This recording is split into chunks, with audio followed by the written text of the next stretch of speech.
welcome back. And today I'm gonna be wrapping up this engine swap. I went to the junkyard and I took a look at the 4.0 fan shroud, and they're kind of basically nothing. They're basically just they're the same as far as like the tabs and stuff go, but then they don't have an electric fan like this one does. And also the radiator is thicker, obviously, because it's a bigger truck. And so if you can see here, I actually placed the fan shroud on the old radiator, and I'm not really going to take this off, but as you can see, like, it's sort of indented, versus the 4.0 radiator is not indented as far. Like, it's barely, like maybe half an inch or so, and this one's indented pretty far, like more than an inch, I would say. And so the fan shroud is correspondingly, you know, that much longer. And so the 4.0 fan shroud is basically just this piece right here. Like, if you just cut all this stuff off and got rid of the electric fan, like, it's just a really flimsy kind of piece of plastic. Because it's also a V6, the engine profile is actually a lot wider, or longer, I guess. And then the fan is a lot closer to the radiator. But in this vehicle, since it's not like that, if I use the 4.0 fan shroud, like, it's basically like not having one, because the fan wouldn't be sitting inside the shroud, and so the air would just be pulled in from all sorts of different directions and not through the radiator. And so I decided to just modify the existing fan shroud to fit. And so the problem, or what I'm going to have to do, is basically, if I want to reuse these tabs, which I sort of do, because, you know, down here it sort of slides in on the radiator, and the new radiator has these slots as well. So what I'm going to have to do in order to make those tabs fit is to trim this fan shroud down the half inch or quarter inch or whatever that lip is, and have, you know, so cut it maybe an inch or so, or whatever, I'll measure it, and then cut this down. And then for the power steering fluid reservoir, it looks like I'm going to either have to drill or grind these rivets out, right, and then move it this way inboard to change the mounting point. And then also I would have to move the fan back maybe 2 inches or so. So on the top, it's not that big of an issue. There is a bracket here, a metal bracket, and I'll just drill 2 holes, you know, however far back I need to go, and then mount the top mount there. But the problem is on the bottom is that there's these on the plastic, it's indented forward, and so there's no real way to move the bottom of the fan back, and also the fan would hit because there's not much clearance here, right? And so it looks like I might just have to cut a lot of this down, right, so that the fan is able to move back, or I could mount the fan to the radiator itself somehow, and so that the shroud, the fan shroud, and the fan are not one piece like they are now, or, you know, connected together basically. And so what I think I'm gonna do is I'm gonna have to trim this fan shroud down anyway to make it fit. And so I guess the first course of action is going to be to try to move. I'm going to have to cut this out, and I was thinking I could add a metal strap like back here and sort of screw a metal strap in, and then shape it so that the feet for the fan down here, right, there's feet, those feet will sort of fit, and then hopefully I can move it back enough and trim this down enough so that the fan sits, you know, far back enough to fit into this slot here. I don't know if that makes sense. Hopefully it does. But yeah, I'm gonna be trying to do that today, and that might take up the rest of today basically. Alright, so I cut the shroud down. As you can see, I had to take off the mounting point for the power steering thing. I think there's enough space to remount that, like right around there. Or I guess I could create a bracket off of this tab right here out of, you know, some scrap metal, and then I'll fix that there. But I think if I just drill some holes there and reattach the under, what do you call it, the receiver for the bolts or whatever. I think it should be fine, right around there. But that's fitting, and the nice part about it is the fan is actually kind of inside the shroud, as it should be, versus if I'd used the 4.0 fan shroud. You know, the 4.0 fan shroud was really skinny, it's only about that thick, and so the fan would be nowhere near inside the shroud. At least this is actually sort of directing the air through the radiator and not just pulling air from all over the place. Well, that took a better part of a day for me, but hopefully it's just a couple minutes for you guys. But basically I had to cut out the little mounting points here, and I just drilled some holes, and I took some scrap metal that I had and made some brackets basically, and they just, you know, bolt into the fan shroud body, and it's not pretty, but it'll work. And I was able to reuse the top mounting holes here for the top of the fan, and I just made a custom bracket here, just reusing the old hardware, the stock hardware, and it's sitting pretty much flush with the lip here, so it should be able to slide in. I did forget the power steering mount here, this guy, but so I need to stick that in there, but this should be pretty easy. Just drill a couple of holes. I might actually do that once I test fit this first in the car, make sure it works, there's nothing hit, and then go ahead and try to modify this, and I think it'll fit right here on this edge right here. Let's go ahead and try to test fit this. See if I can do this one hand. Come on. Yes.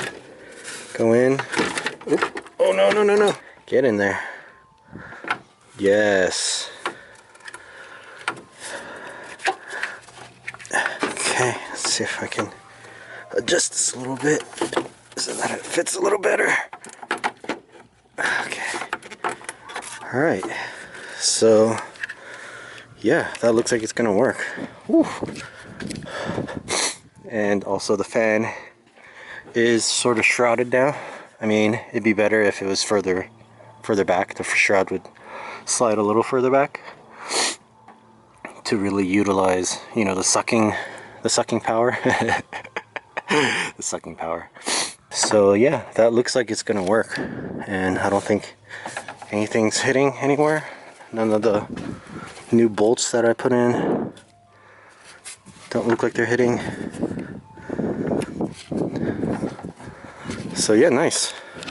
Alright, well, I had to grind this piece a little down, and then I also had to bend the bracket arm. I forgot that I actually moved the reservoir a little bit, like an inch to the left, and because of that, this bracket screws into the radiator, and that no longer fit. It was an inch off because I moved the thing an inch, and so I had to bend the bracket a little bit, just, you know, brute force it, and so it's a little bent, and it's not really on there straight, but that's plenty strong enough. It's just a reservoir. I mean, it's not going anywhere. It's not a moving part. Well, it's time for the drive shaft to go back in and to fill up the transmission with fluid, and then hopefully take it for its first drive, or, you know, semi-drive or whatever.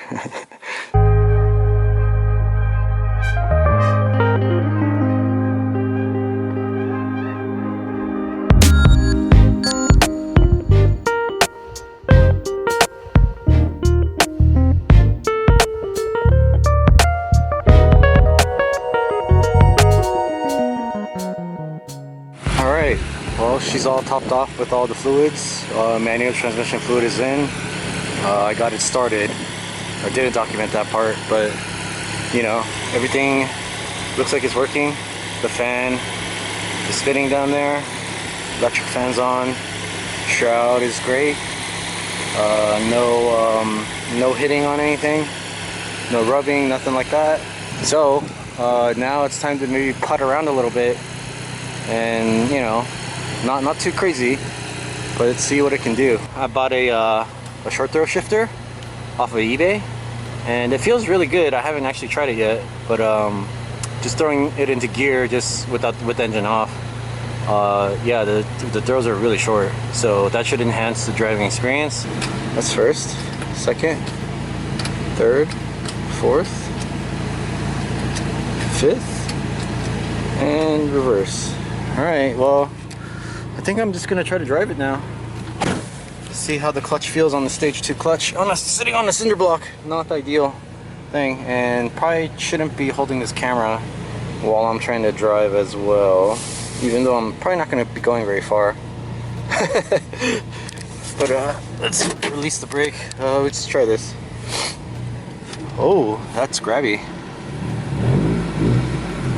Ooh, that's really grabby. That must be that stage 2 clutch action happening. Hopefully I don't run into anything here. Whoa, the brakes are really grabby. I'm used to my van. The Dodgy van's brakes are not the best. So this thing, oh, good thing I didn't hit that. Kind of awkward driving on a cinder block. Woo! Alright. And first now, let's get out of this bush. Okay. Man, these brakes are not used to such grabby brakes, and the cinder block's not the ideal sitting position either. Let me see if I can adjust the let's see if I can adjust the seating position real fast. Alright, here we go again.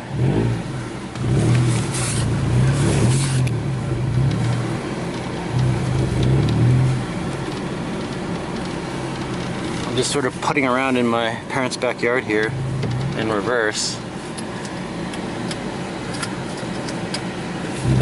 Wow, that clutch grab's really really low on the pedal.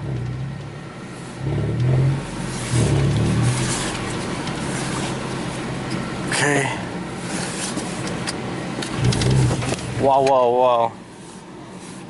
I mean, it definitely has a lot more power, I think, than it used to. I don't remember. I mean, I am sitting on a cinder block, so that's partially it.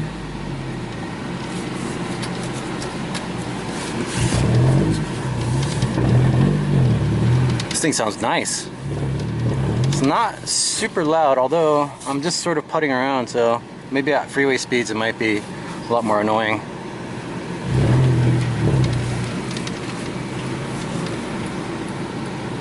But yeah, I'm gonna see if I can maybe get this out on the street, and then, I mean, actually I probably should just get the seats done, honestly. Buy a new battery so I don't get stranded. But I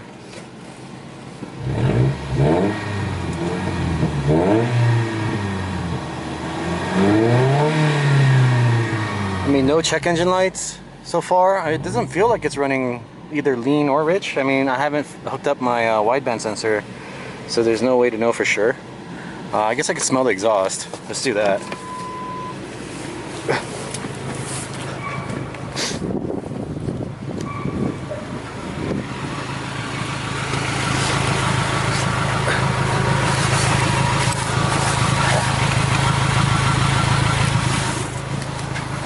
No, it doesn't really smell fuel-y or oily or anything. It smells perfect, like just regular car exhaust. So yeah, I mean, awesome. Well, I got it shut down. I think that's as far as I'm gonna get today, because it looks like it's gonna start raining really soon, so I'm gonna cover things up.